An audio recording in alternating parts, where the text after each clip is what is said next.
We are in Job chapter 3. I'll flash them up on the board here in just a minute, but let me review. Let me bring you up to speed. Satan approaches God with this accusation that Job serves God because God blesses Job, that it's a quid pro quo. God allows Satan, as a result of this, to test Job, allows him to take everything from him except his health. Okay, he can take away everything but his health. Job loses his family, he loses his job, he loses his transportation, his livestock, he loses everything. In fact, the book of Job is very thorough in its description of all of his losses. So anyway, but Job remains faithful, he will not curse God. Satan then states that Job hasn't cursed God because he hasn't lost his health yet. So God says, okay, I'll let you take his health, just don't kill him. And so Job breaks out in these terrible boils, some kind of terrible skin disease, and pus-filled boils. He scrapes himself with pottery. He is driven out from his home and proper society where he is a leader in his community. He sits in an ash heap. Job still won't curse God, and in fact glorifies God, says the Lord gives, the Lord takes away. And then Job's wife suggests, well, if this is the way God's going to treat you, that you just need to curse God and commit suicide. This is not working out very well. This little deal that you have with God is not working out too well. And then Job tells her, and he calls her a foolish woman, and he says, how can we accept good from God and not bad also? And so Job remains virtuous. He has 3 friends who come from far away, apparently. They see him, they break down and cry. They're so upset by seeing him in the situation that he is in. And then finally, we stopped at the end of chapter 2. Job is in absolute misery, okay? He has finished a whole week of silence with his friends.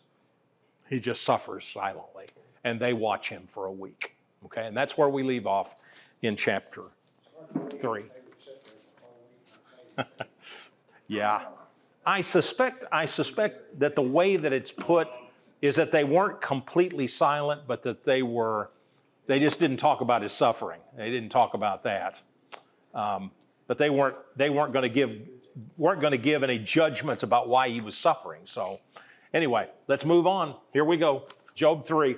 After this, Job opened his mouth and cursed the day of his birth. He said, may the day of my birth perish, and the night that said, a boy is conceived. That day may it turn to darkness. May God above not care about it. May no light shine on it. May gloom and utter darkness claim it once more. May a cloud settle over it. May blackness overwhelm it.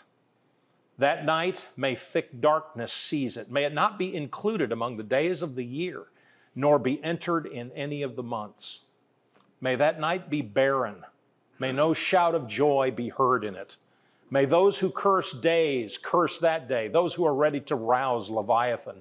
May its morning stars become dark. May it wait for daylight in vain and not see the first rays of dawn, for it did not shut the doors of the womb on me to hide trouble from my eyes. Why did I not perish at birth and die as I came from the womb? Why were there knees to receive me and breasts that I might be nursed? For now I would be lying down in peace. I would be asleep and at rest with kings and rulers of the earth who built for themselves places now lying in ruins, with princes who had gold, who filled their houses with silver. Or why was I not hidden away in the ground like a stillborn child, like an infant who never saw the light of day? There the wicked cease from turmoil. He's talking about the grave. And there the weary are at rest. Captives also enjoy their ease. They no longer hear the slave drivers shout. The small and the great are there, and the slaves are freed from their owners. Why is light given to those in misery, and life to the bitter of soul, to those who long for death that does not come, who search for it more than for hidden treasure, who are filled with gladness and rejoice when they reach the grave? Why is life given to a man whose way is hidden, whom God has hedged in, For sighing has become my daily food. My groans pour out like water. What I feared has come upon me. What I dreaded has happened to me. I have no peace, no quietness. I have no rest, but only turmoil. Yeah. Is it wrong to curse anything but people and God? It's a great question. Is it wrong? What you're saying is, did Job do something? Did he sin? That's what I'm asking. No. Okay, why not? I think so that he didn't see it when he talks to the God talks to the devil. Okay. Didn't accuse God of wrong. No, he did not. No. He's God of anything. Right? And Right. there's instances in the Old Testament where curses were laid on people and other things. And David's song, where he had such turmoil and all, he Okay. cursed lots of things, but he didn't curse God. Okay. Okay. All right. Any other thoughts about that? That's a great question. But what good does it do for me to curse anything? It has no effect on anything. Yeah. It didn't do anything for Job. Job couldn't change the day of his birth. He was born. It's endless chatter. Uh-huh. That was his pressure valve. Uh-huh. The reason I'm asking. A pressure valve. He was ventilating. The reason I was asking is because, there's been several days that I was, I'm like, didn't curse God, but I'm like, why why you keep saving me? Why didn't I die? Why was I even born? All of these different things that you feel misery and depression is just overwhelming you. Mhm. And you start thinking of that kind of stuff, like, and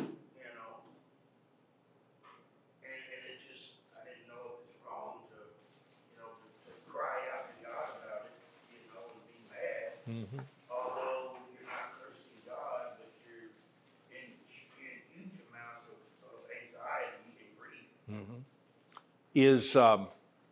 I may be getting a little ahead of myself, but let me ask this question. Is Job talking to God here?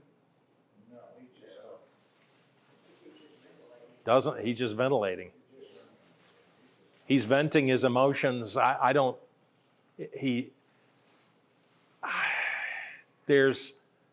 going to look at one verse in a minute that just kind of makes me wonder if he isn't indirectly, he knows God's listening, but he's not talking to him.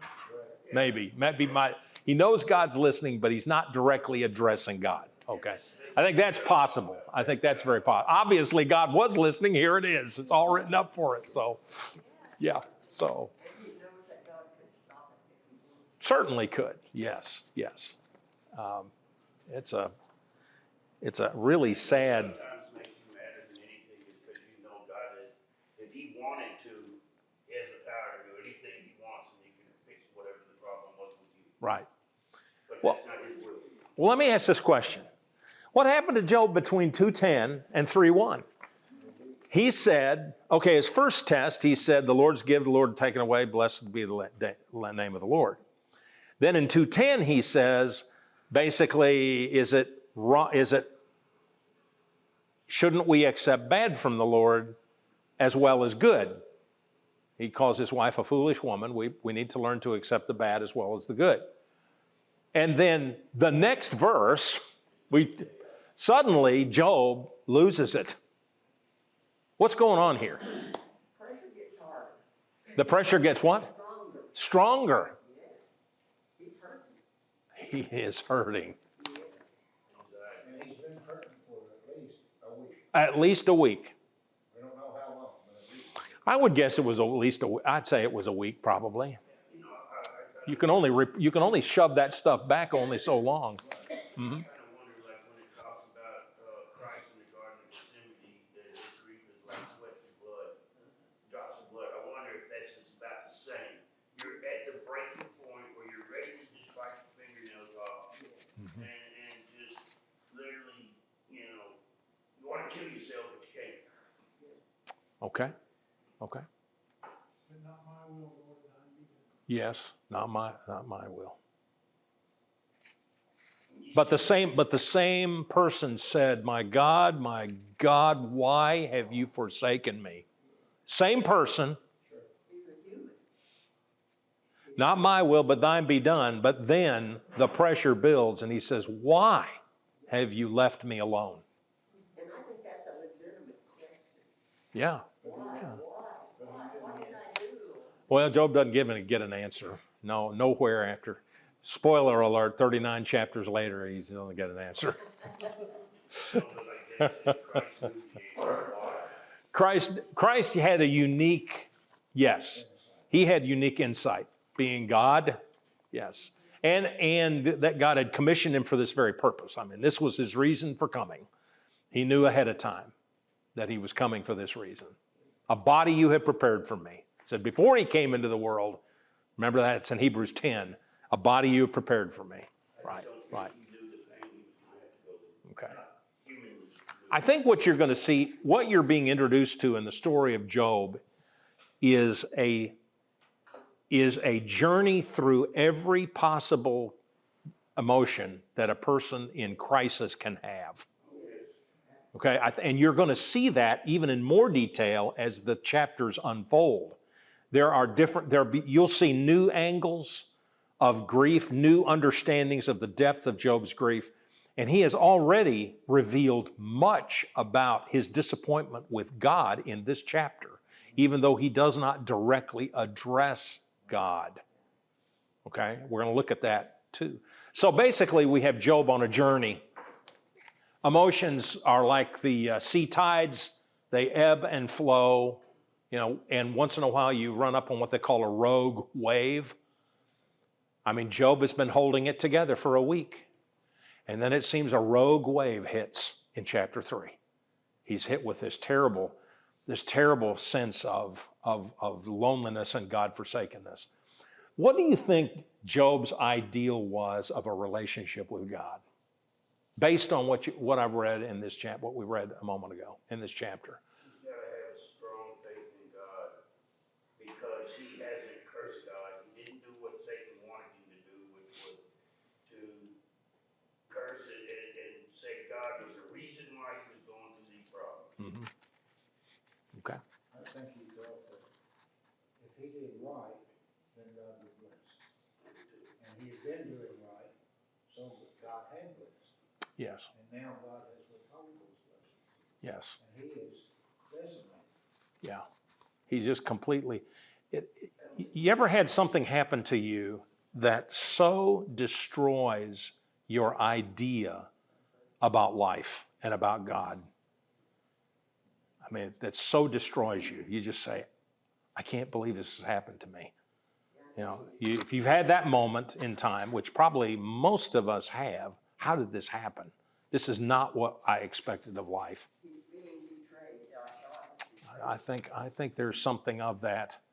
I think there's something of that. You would have to, because if you said that him became from a boy to the man that he was before this happened, and you go from being blessed so many different ways and forms and with so much different, I mean, just from items to knowledge to Right. God really blessing you so he knows your faith is very strong in him. And then all of a sudden it just, in a couple of weeks, it's like, it's totally pulled out from underneath you. Yep. That Yeah. would be the most devastating thing you could ever go through, I think. And that's before you get to the rest of what happens. Mm-hmm. And I think that's where he's at right now, and that's why he's breaking. It's kind of like Dad said, he sees that God's not there to bless him anymore. And he feels in a way that he's being betrayed by God. Yes. Although he don't want to say it because he knows he would be wrong. Right. And he may be thinking it, we don't know that. Yeah. I'm just thinking about what is trust in God? What is that? If you trust in someone to deliver you, and it doesn't appear that he's delivering you.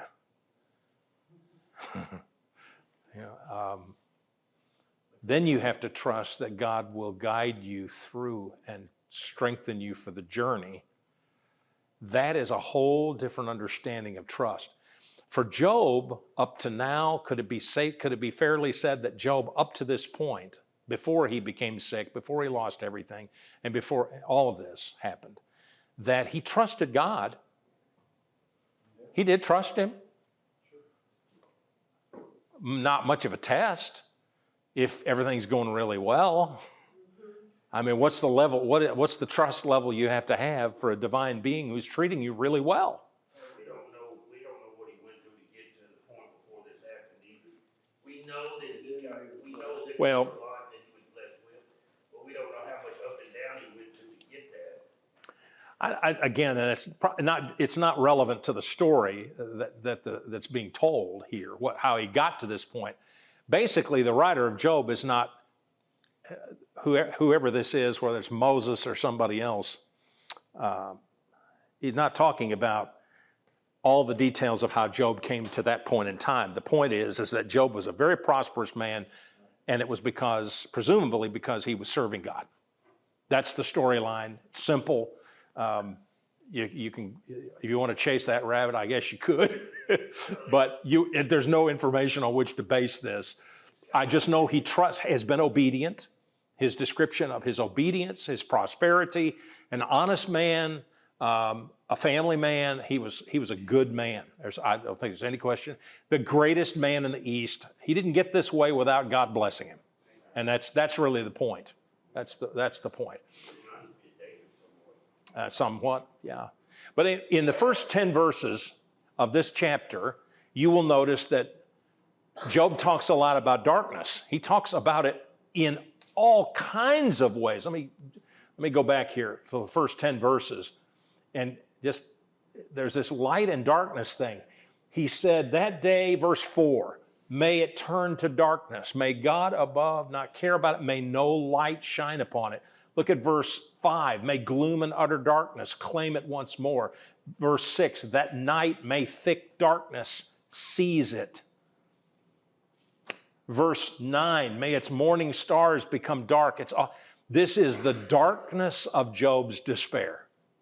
And he's poetically, he's describing it every way possible, as poets often do, his despair being darkness to him. This is his Ecclesiastes. Without a doubt. Without a doubt. And then in verses 4 and 5, he talks about may light be darkness on that day, my day of my birth. Okay? He wants, my birthday, it's just, may light be dark. Yes. This is his way of saying, I wish I'd never been born. It's a reversal of creation. In the beginning, darkness was over the face of the deep, right? Darkness. And God said, let there be light. Okay, and there was. Job says, turn back the hands of time for me, bud. I want my light to be darkness. I wished I'd never been created. Let my light be darkness. Look at verse 5. There is no such thing as darkness. There's only The absence of light. Yeah, I've heard that. But darkness is a thing in Scripture. It's where there is no light. That's darkness. Where God is, there's no light. That's right.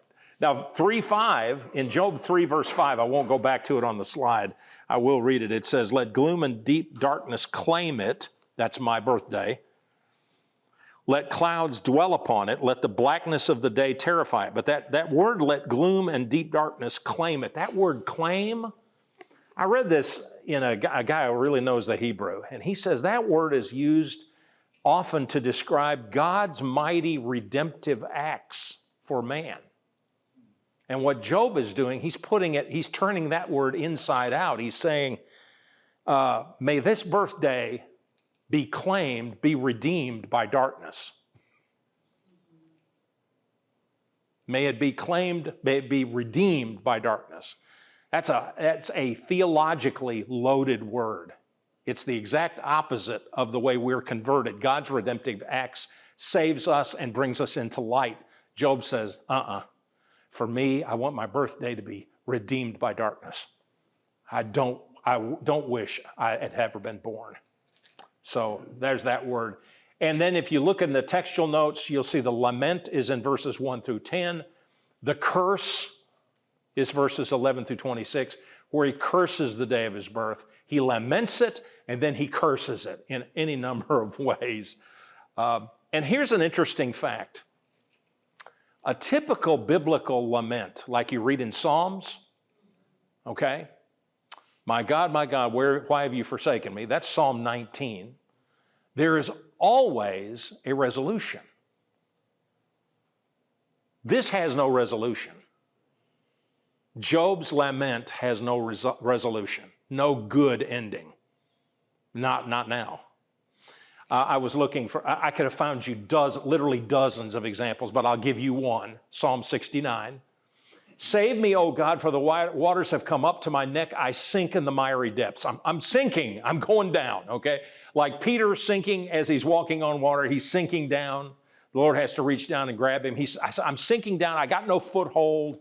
And then at the end of the psalm, it says, but I pray to you, Lord, in the time of your favor, in your great love, O God, answer me with your sure salvation. Even the complaining psalm of Psalm 109 that we talked about in forgiveness, where David curses everybody that treats him bad. But at the end he says, but I trust in you, God. Job doesn't say that. That is markedly absent from this text. It is not here. Job does not cry out to God for help. And I'm a little shocked by that. Job wants answers. He doesn't want help. Think about that a minute. Throughout the whole book, you're going to see this. Job wants answers. He doesn't want help. Does that mean he's stubborn? I think we need to do more study on that, Jerry. I do. I think that's something we're going to explore, something that until I began this study and began to overview the book, that I'm not sure I understand completely. That why Job didn't ask for help. And Lord, save me. He didn't say that. He didn't say it here. You would have thought he would have because of all the blessings that He wants to know why. Why is this happening to me? Right. David, when he would sink to the miry depths, he said, God, save me. Save me. Lord, be near to me. Even in that, let me give you another example. Like in Psalm 19, which is, they believe that Jesus quoted this one on the cross. Some scholars do, where it says that, my God, why have you forsaken me? I'm sorry, it's not 19. Where is that? Somebody find that for me. Where he says, okay, I'll go to 18. This is different. He will say, the cords of death encompassed me. The torrents of destruction assailed me. The cords of Sheol entangled me. The snares of death confronted me. Okay, David writes that. That's 18 verse 4 and 5. And the very next verse, David says, in my distress, I called upon the Lord. You notice that's noticeably absent in Job's story. He's given up. He's given up and he wants to go away. There's something to this, Joy. There's something to this. I think Job, I think maybe we begin to understand why God allowed Job to suffer this way. Maybe we're getting a little foretaste of why God said, go ahead.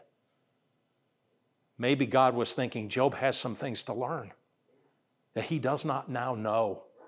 He doesn't know how to ask me for help. Up till now, we've had this wonderful economic relationship that's mutually beneficial. You're a leader, you're a righteous man, I'm blessing you. But he didn't know how to trust God even when things were bad, to say, when things got bad, God help me. Those of us who have been in trouble and God has rescued, we know to do that.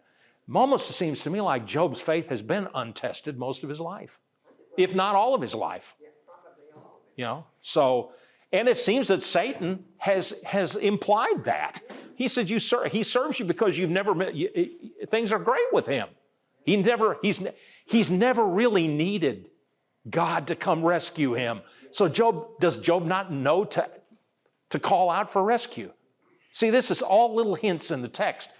I know I'm arguing from the silence of the text where Job is not asking God for help, but It should move us when we get into these kinds of situations. I've dealt with people, Jerry, I saw your hand. Hang on just 1 second before I forget this. I've dealt with people at the end of life who wonder why they're suffering. And they'll say, do you have any idea why this is happening to me? Why this has happened to me? And I've asked this question, and I know it sounds a little harsh, but I can say it in a kind way. I asked the question is, would it really help you if you knew why? Would it really help? Really? And most of them kind of look at me cross-eyed like, well, they'd never thought of that. If God came down and said, this is the reason that happened, number one, you probably wouldn't understand it. Number two, you wouldn't want to understand it. You're hurting too much. The pain of it. You need to be crying out to God for help to help you through it, to pull you through it, okay? To give you that strength like an eagle, like to be lifted up on eagle's wings. It's a tough sell here for Job. He is not calling out for God to help him. Not at this point. Psalm 22. Thank you.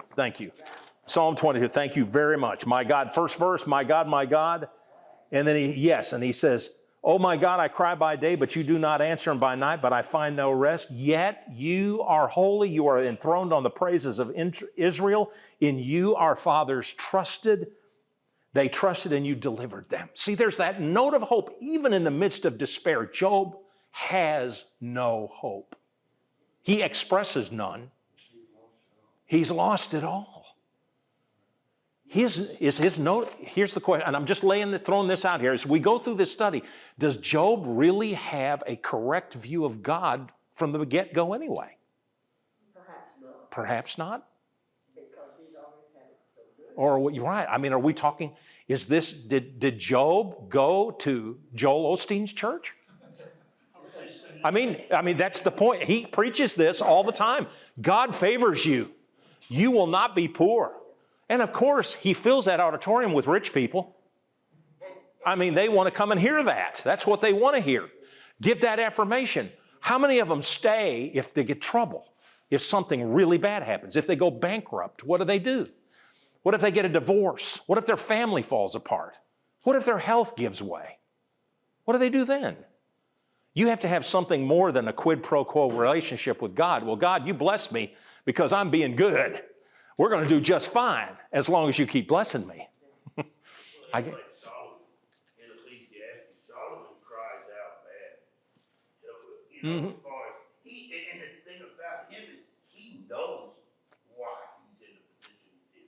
He sees it eventually while he's writing out Ecclesiastes towards the end. He sees and understands it. Yeah, at the end of his life. He reads what he wrote. He's kind of like, oh wow, now the light bulb went on.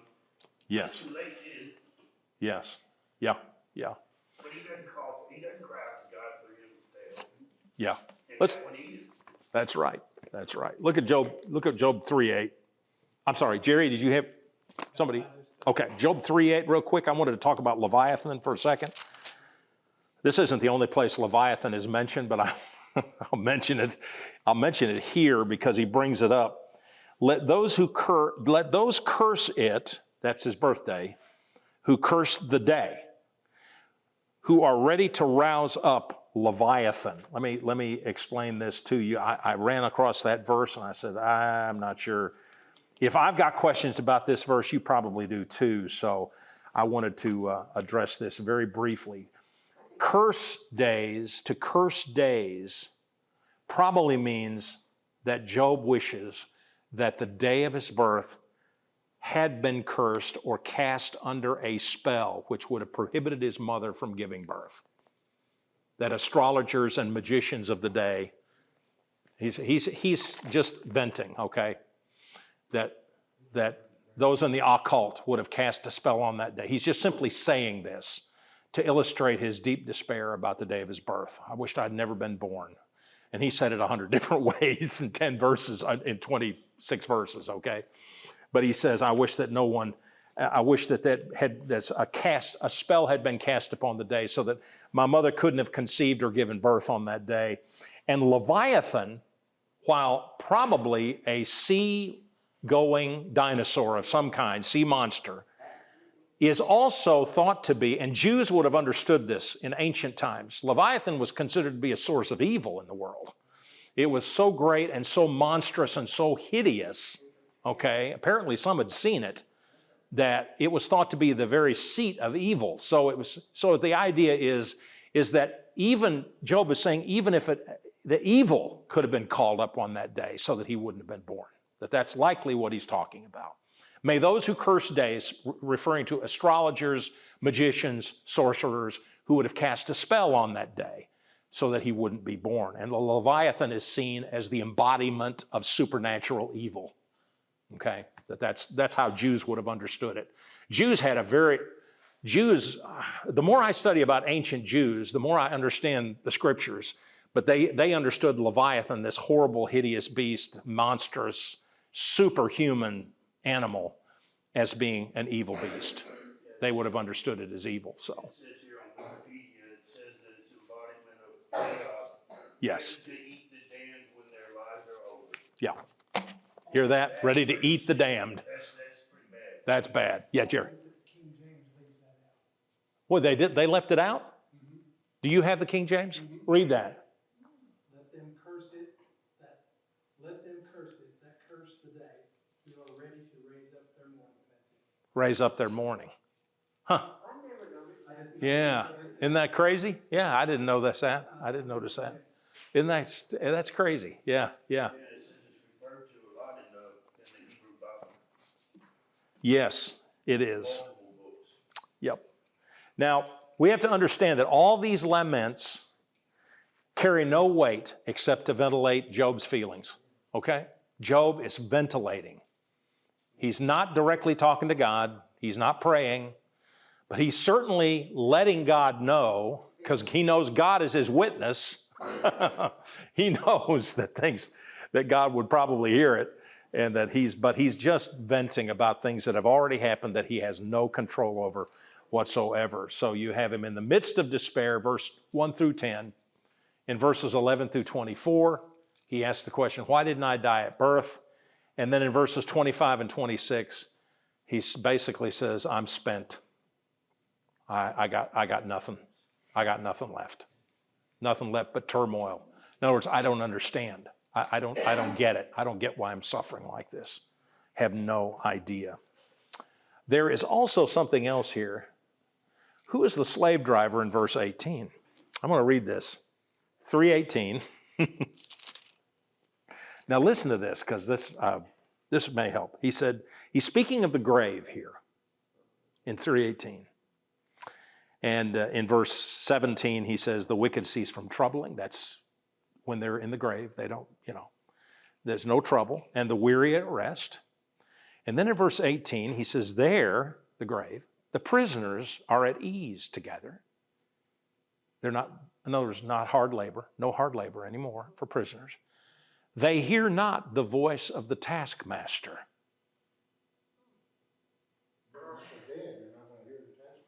Yeah, that would have been somebody, I'm conjuring this picture of the Israelites in captivity making bricks with no straw, remember? And the taskmasters were beating them and demanding that they produce the same amount of bricks. I think that's referring to Hades. Some people think that there's different compartments of hell. The Pentecostals do, and I think probably the Catholics too. But they think Hades is kind of like a place where God sends a spirit when he's not yet ready to put that spirit into heaven. Right. But he's not wanting to put it into hell yet either, because right. judgment hasn't occurred. Right. If you look at the passage, Joyce, it speaks of this is a place where there are no taskmasters. The grave is a place where there aren't any, where the prisoners have rest, and where taskmasters aren't shouting out orders. And then again, maybe they were just sleeping. Now, maybe I'm reading a little bit into this, okay? But listen to what Job is saying, what he's hinting at. Who might be the taskmaster here? I think the fallen angels, or the angels that God has put in charge over these spirits. They're in charge. He's not in obedience to angels. Job is not in obedience to angels. Yeah, but God uses angels to do everything for him. Yeah. But how would that tie in with the idea that the grave is a relief for for those who have to listen to taskmasters? Yes. Do you think that he's considered God the taskmaster? Ah, Possibly. is God the taskmaster here? Well, think about this for a moment. It makes sense when you consider how scrupulous Job was about his obedience. I mean, he was super obedient. He is afraid of God. He offered sacrifices not just for himself, but for his entire family. They would have a party. Okay, the kids would have a party. Guess what Job would do? The next day, he'd be sacrificing just in case they curse God. Where does that come from? What? I mean, think about that for just a second. Just let that wash over you for a minute. You've heard this story 1,000 times. I know most of you have. But I want you to stop right there and consider that's almost hyper devoted. Yeah, it is. He's actually offering proxy sacrifices for somebody else, for his family. He's afraid they're going to be damned because of something they did at the party. So he's going to offer sacrifices the very next morning. He's too afraid of God. Okay? It sounds like, who's the taskmaster? Maybe God is to Job. Maybe that's what Job is seeing here. Boy, if I were dead, I wouldn't have God telling me what to do. Oh, Think about that a minute. Now think about that. Job was in a business relationship. Now understand, this is how Job was receiving it. And Satan saw that, and accused him of that. And at that point, God allowed this test for a reason. There must have been something to this. So, who's the taskmaster? Well, God's the taskmaster. Well, you're blessing him because he serves you, and so you bless him. It's a deal. You've got a business deal going. He offers all these sacrifices, and now the devil had a point, and he was right. I think Satan had a point here. Do you think that what he's saying here is that if he was dead, God wouldn't be have to be devoted to God and feel like he has to do these sacrifices and all these different things to please God for his family and him? Yeah. He's got to walk that very thin line. Job does.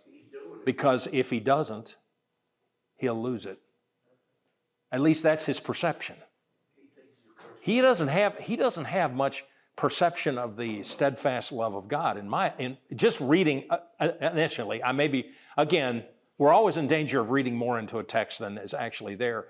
But it seems that the text would strongly hint at that notion that there was some kind, you got to walk the line carefully, or else, and you don't want the else part. And this is what's messing Job up. I've been offering sacrifices. I've been scrupulously obedient, and this is happening to me. What is happening? My whole world has turned to darkness. The light I was walking by is now not the correct light. Now I'm wandering around. I've been obedient, and God is treating me this way. You know, right before that, it talks about the wicked, and the wicked ceases from trouble. Yeah. Well, that's in the grave. That's in the grave. Yeah, a wicked person dies, and their troubles are over. They're done.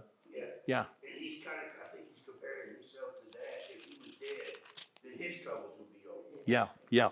Do y'all remember the story of the talents, the 5, 2, and 1 talent man? I'll retell the story. It's in Matthew 25, and I'm not going to read it. But the story goes that a master is leaving his household and leaving possessions, leaving wealth to 3 servants. He's leaving 5 talents, which is 75 pounds of gold. That would have been 75 pounds of silver or gold, I don't know which. But that's a lot of silver. That's a lot of gold. It'd be an incredible amount of money if it's gold. 5 talents. That's 7. Each talent weighs 75 pounds. So even the 1 talent man got a lot of money. All right. So you get 5 talents, 2 talents, 1 talent. The man goes on his trip. He comes back. The 5 talent man has invested it, worked for it, put it in a business, gets 5 more. He has 10 talents, And the Lord says, well done, good and faithful servant. Okay? The 2-talent man goes out, does virtually the same thing, goes out, invests that, works it, has 2 more talents to bring back. The master is just as pleased with him, says, great, you've done well, enter, you've done faithful over a few things, I'll make you ruler over me. Thank you, you've done great. The 1-talent man, you remember the 1-talent man's excuse for not doing? He buried it. Why did he bury it? Do you remember what he said? He was afraid he'd lose it. He was not a business. What was his reasoning, though? He was afraid he'd lose it. Well, why was he so afraid he'd lose it? He tells the master. Because God will be, Because the master was a hard man. A hard man. You're a hard man. I knew you were a hard man. He goes further. He says, I know you reap where I have not sown. What? What kind of an accusation is that? That is an accusation of God being unreasonable. That's the picture the master says, you're being unreasonable. That's why I buried it, because you're unreasonable. You expect way too much. You expect me to do more than I'm capable of doing. And I know you're hard. So I just brought back, and of course he was condemned right there. Boom, that was it. You're done. Take that talent away from him, give it to the man who has the 10 talents. Okay? But the idea was, you're a hard man. You reap where you don't sow. You are, basically, he says, you're impossible to please God. Now think about Job's way of thinking. At this point, in this dark moment of his life, where he's had this wonderful, prosperous, mutually helpful arrangement with the God of heaven. I serve you. You help me become rich and influential. And now the rug is pulled out from him. His whole life, the light of his life, the one thing that was the North Star that guided him was God's goodness to him. Goodness in the form of wealth and well-being. And now it's dark. It's like the eclipse of the sun. All of that is now it's eclipsed by reality. I'm in the dark now. What do I do? The birds are looking for a place to roost, and the moos are cowing. The cows are mooing. Moos are cowing. Sorry, Jerry. But that's what they did during the eclipse when it was totally. When we went over, we heard the cows mooing and the birds roosting, and it was crazy. But this is what's happened for Job. Okay. The way you're displaying it is that Job's idea of pleasing God was wrong, totally wrong, because he did not understand God in the way that we know him now. Okay. Because at that That's a good time, point. he thought God is just a blesser and not a savior. I like that. That's why he didn't I like that. ask for God to help him, because he didn't believe Oh. God was a savior. Somebody write that down. God is not just a blesser, he's a saver. That's so true. That is so true. That is so true. Yes. King James again, it says, they no longer hear the voice of their oppressor. Put God in the point. Yes, he's an oppressor. It seems the implication is there. Yes. It's that implying. It's like, I've been doing all this stuff. I know, and it's very indirect, and I know he's not he's not cursing God, and he's not accusing God of being wrong, but it seems like he's just nudging up against the notion that he's being mistreated by God. Okay? So. But remember, he doesn't know anything about Satan and what Satan is. That's right. That's right. Let me share with you one last story. You're going to love this. I learned this today. Andy and I, we took Jim Canfield out to lunch today for his birthday next week. He turns 88 next week. Mary turns 89 this week. In fact, has Mary already had a birthday? Mary Canfield's going to have an 89th birthday if she hadn't already. But anyway, Jim has a birthday next week. We always take the birthday, somebody on the ministry team out to eat for their birthday. And since Jim's is next week, this was the only available day. Well, we were all getting out of the van, and here at the building, we were just finished with lunch.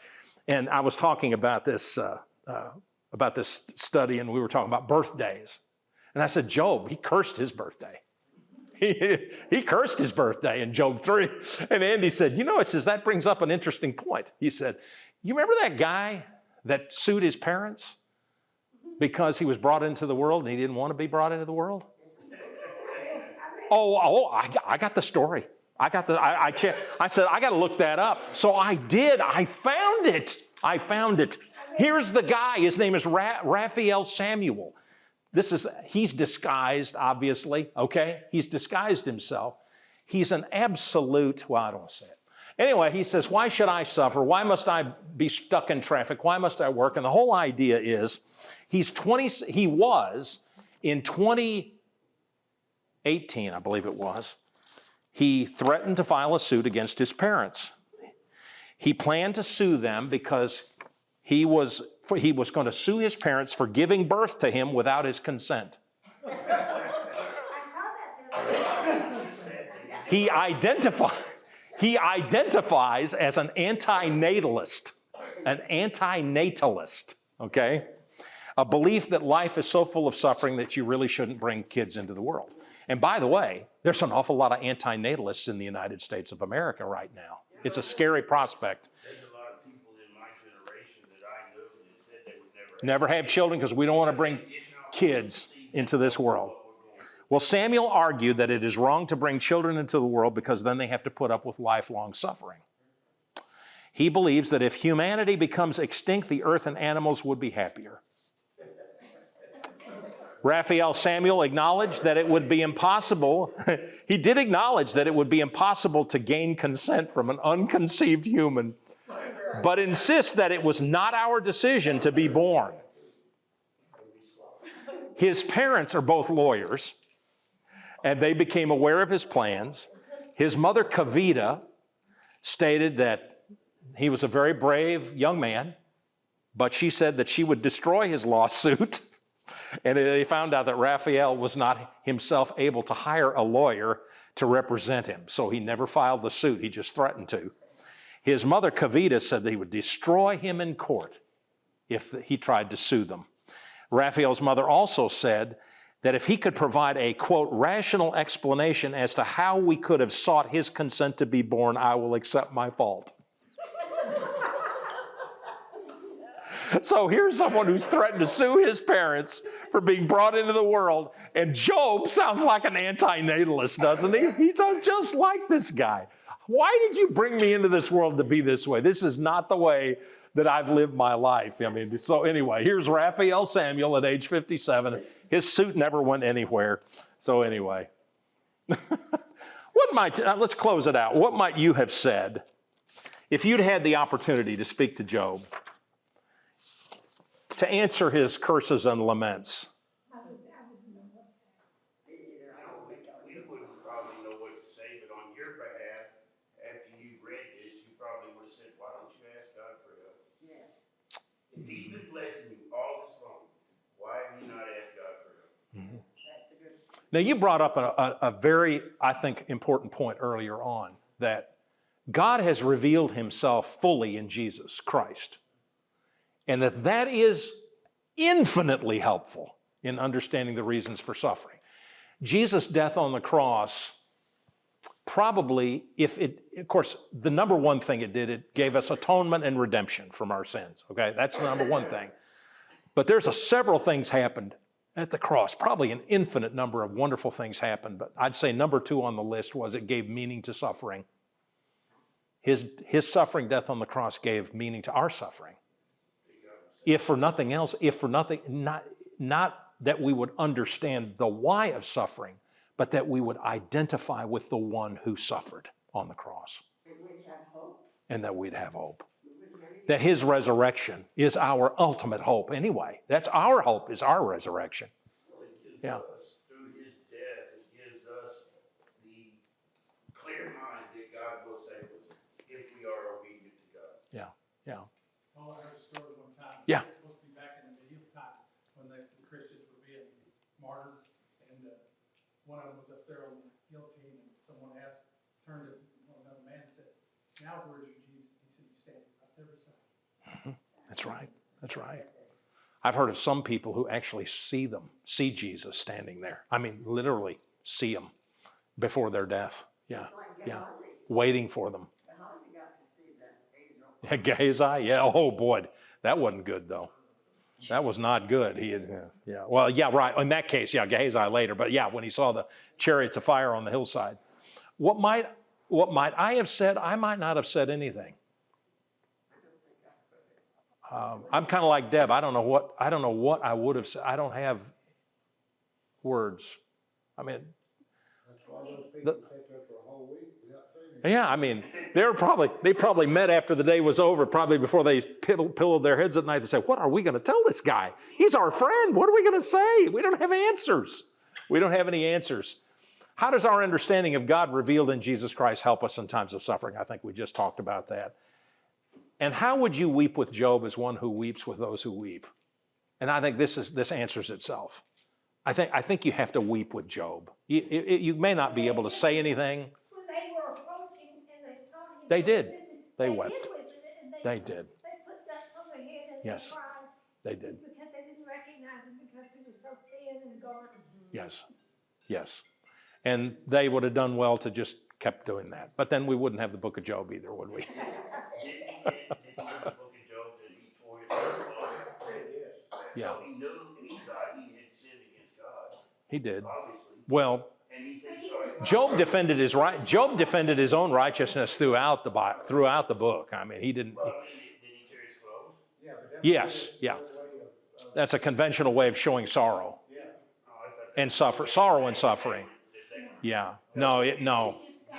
It could be, but it would be sorrow for sin. It's just a general sign of ancient Middle Eastern grieving. Would be to tear your clothes. Pull out their hair and sit in the ashes. Yeah, sit in the ashes, and throw dust in the air. That was pretty customary. That's pretty grief-stricken, I would say, when you see that. But you always have to remember when people, and this is where I say, well, what are we going to? We're going to unfold the rest of the story here in the next few weeks. But maybe what's important to remember is that with a guy like Job, there really isn't an answer to his question, to his despair. When you're that dark in your despair, that you're cursing the day of your birth, then it's probably a good time to just listen. Just listen. Or just tell him that you're sorry he's having to Yeah. suffer this, and you don't understand why you do, but maybe we should ask God. Yeah.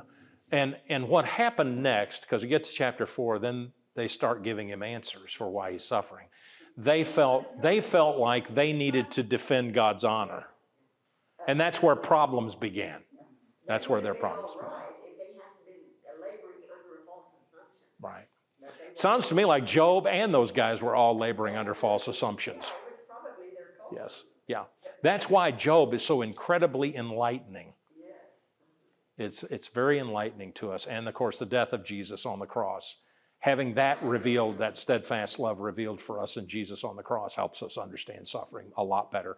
And if we don't understand it, for sure we can say Jesus has been where we've been in every sense. In every sense. All right. And God took care of it. And God took care of him. He took care of Job. He rescued him, but don't rush too far, too fast. Keep reading. Read his suffering. And next week we will look at it'll be debate round number 1. Read chapters 4 through 14. 4 through 14. Those 11 chapters, 4 through 14.